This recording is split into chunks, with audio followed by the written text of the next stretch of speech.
Hey folks, it is Kevin here in Japan. It's a beautiful Saturday afternoon and I'm on my way home from work. That's right, I work a few Saturdays a month. And it's a gorgeous day.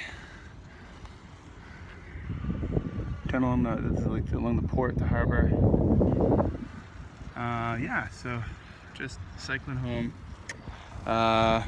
Was gonna record a short episode of the Just Japan podcast last night, but then we had a pretty serious emergency in my household. My daughter had an allergic reaction to some food she ate for dinner, and we had to call 119, which is the equivalent of 911 in Japan, and we had to have an ambulance come to the house and rush my daughter off to emergency where she was for a few hours and then came home.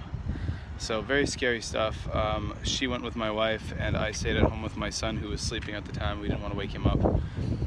He didn't know about any of this until this morning when he woke up and I told him. So yeah, it can be really stressful, guys and girls out there, when you have children who have allergies. It's definitely something you don't mess with, and we are pretty diligent about it. We bring my daughter to a renowned allergy specialist on a regular basis. She gets a lot of blood work done, that kind of testing, and then she also does a lot of physical testing at the hospital.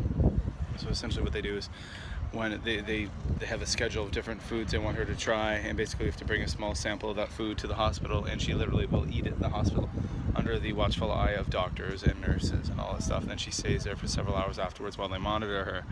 Well, she was tested for soba, which is buckwheat noodles, and everything seemed fine. She actually tried some soba at the hospital and everything was fine. She on another occasion not long ago had a little bit of soba noodles and there was no issue at all, but last night it was a pretty big issue, and she couldn't breathe.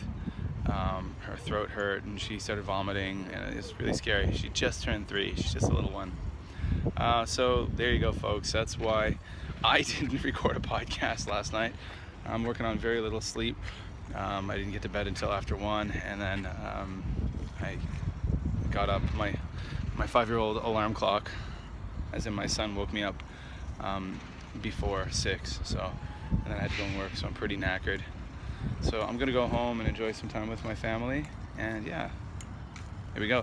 What my plans are for tomorrow, I don't know. I have no idea what I'm gonna do tomorrow. Sunday, my day off. Don't know. But I mean, it's lovely. It's industrial, but it's nice. Here, I like it. All right, guys, check all the links below. Check them on out. Follow me on Twitter. Follow my Instagram, guys. I want to see a lot of cool pictures of Japan. And yeah, check out my podcast, the Just Japan podcast. I'm Kevin in Japan, and I'll be talking to you later, guys.